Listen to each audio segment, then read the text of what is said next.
Lakkoofsa irraa iddoo sila dubbise komaadha.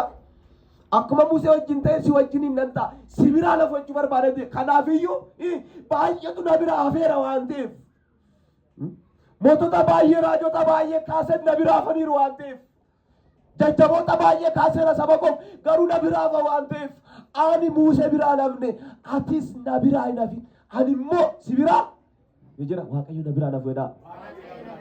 Harka isa ol kaafadhaa sinan eebbisa akka ati Waaqayyo biraa nafne Waaqayyo hubannaa siniif haa laatu. Ameen. Amma Waaqayyo nu biraa hafeen beeku dhugaa nutu Waaqayyo biraa hafa malee kana rakkoon keenya hin olaanu. Gaafa Waaqayyo biraa hafne milikinni Waaqayyo biraa hafuu keenya gungumuu keenyadha. Dadhabuu keenyadha.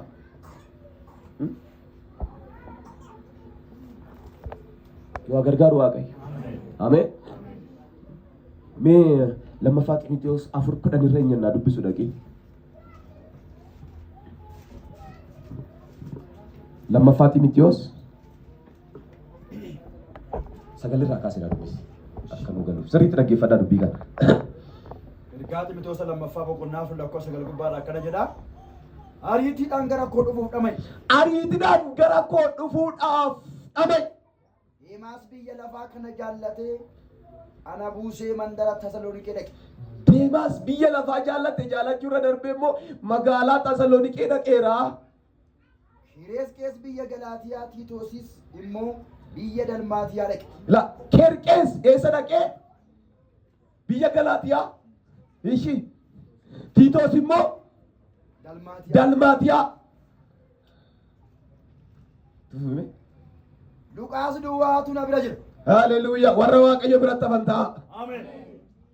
Sina eebbisaan jira. Warra Waaqayyo biratti hafan sinaa godhu Waaqayyo. Yeroo dhufu Maarqoosiin of duukaa fidi kootu. Yeroo dhuftu Maarqoosiin naaf fidi kootu. Inni anaaf ergamuudhaan waa'ee anaaf hin baasa. Sinaa eebbisu Waaqayyo. Ilaala. Deemaasi. Akkuma Luqaas fa'a, akkuma Kerqees fa'a, akkuma Tiitoo fa'a, akkuma Phaawulos fa'a, akkuma Maarqos fa'a wangeela lallabuudhaaf tarree warra wangeela lallabaniitti maqamee adeemsaaf karaarra bu'aniiru. Warra Waaqayyo biraa hafan maal akka isaan ta'an isinitti himuu barbaade.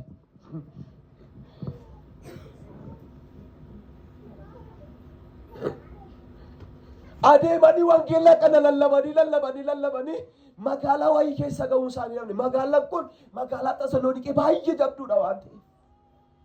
Gaafa achi ga'an Deemaas gaggalagalee ilaale bakka magaalattiin baay'ee namaa hawwatti jireenyi ishee hundinuu bakka bisha namatti tola.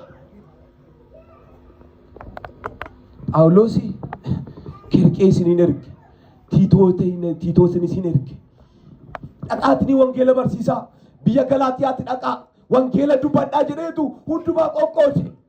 Deemaasiif erguuf gaanan Deemaas bira hin jiru.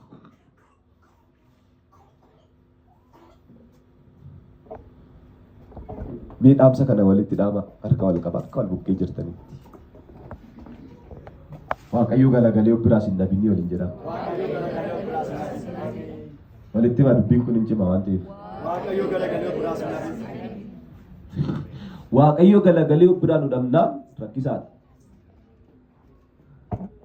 Ofii deemne ka. Deemaas eenyu kan ari. Ofii dhumaa dhaqee maal jaalatee nama jaab. Biyya lafaa. Biyya lafaa. Durayyuu biyya lafaa keessa jira maal jaalate inni tun yeroo baay'ee gaafa nutti himuu danda'a warri itti uumame jiru waan ta'eef.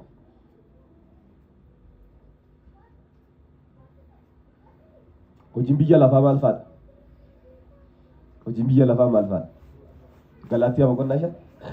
Hojiin biyya lafaa halaalummaa, xuraa'ummaa, gaddiisii, weennoo, machii, ilbaadummaa. Hojii baatinni kun hojii biyya lafaa. Isa jaallate ka. Akka beektonni dubbatanitti magaalittiin kan ishii ittiin beekamtu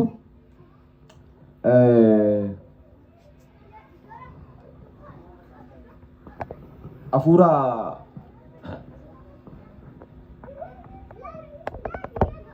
haadha manaa